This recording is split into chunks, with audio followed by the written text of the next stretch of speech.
السلام علیکم ورحمۃ اللہ تعالی وبرکاتہ۔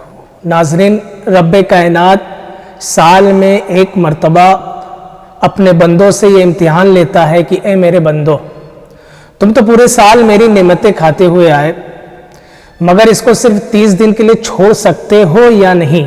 اسی امتحان اور آزمائش کے لیے سال میں ایک مرتبہ رمضان شریف کا مہینہ اپنی شان و شوکت کے ساتھ آتا ہے۔ تو یہی ایک شوق امتحان ہے کہ ہر مومن بھوک کی تڑپ، پیاس کی شدت کو برداشت کر کے روزہ رکھتا ہے۔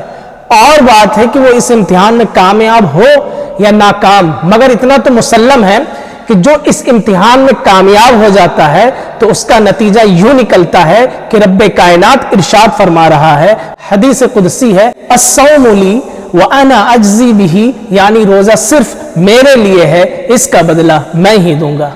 اور بعض حضرات نے اسے انا اجزا بھی پڑھا ہے، پھر یہ معنی ہوگا کہ روزہ کی جزا میں خود ہی ہوں، یعنی روزہ دار یہ امتحان دے کر مجھے ہی پا لیتا ہے۔ عزیزان ملت اسلامیہ، سخت گرمی ہے، پیاس سے حلق سوکھ رہا ہے، ہونٹ خشک ہے، پانی موجود ہے، موجود ہوتے ہوئے بھی روزہ دار اس کی طرف دیکھتا تک نہیں۔ کھانا موجود ہے، بھوک کی شدت ہے، مگر وہ کھانے کی طرف ہاتھ تک نہیں بڑھاتا۔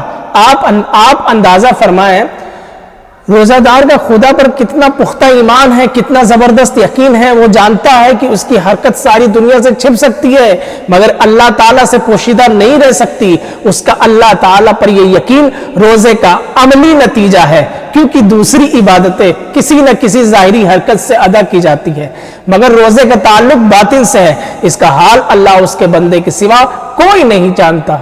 عزیزان ملت اسلامیہ، رب کائنات نے یہ رزلٹ آؤٹ کر دیا کہ اے میرے بندو، تم نماز پڑھو گے تو میں اس کا اجر دوں گا، اگر تم حج کرو گے تو میں اس کا ثواب دوں گا، اگر تم زکوٰۃ دو گے میں تو اس کا بدلہ دوں گا۔ مگر سنو، جب روزہ کے امتحان میں کامیاب ہو جاؤ گے تو ثواب و اجر کیا، نیکیوں اجر تو کیا، نیکیوں جزا تو کیا، میں خود ہی تمہارا ہو جاؤں گا، تمہیں خود مالک حقیقی مل جائے گا، خود خدا نصیب ہوگا۔ بہرکیف دوستو، پروردگار عالم نے رزلٹ آؤٹ کر دیا اور وعدہ فرمایا کہ نماز پڑھو گے تو جنت ملے گی، حج کرو گے تو جنت ملے گی، غریبوں کی مدد کرو گے تو جنت ملے گی، مریضوں کی تیمارداری کرو گے تو جنت ملے گی۔ لیکن مسلمانوں، روزہ رکھو گے تو جنت نہیں بلکہ صاحب جنت مل جائے گا، جنت والا ہی مل جائے گا، مالک حقیقی نصیب ہوگا۔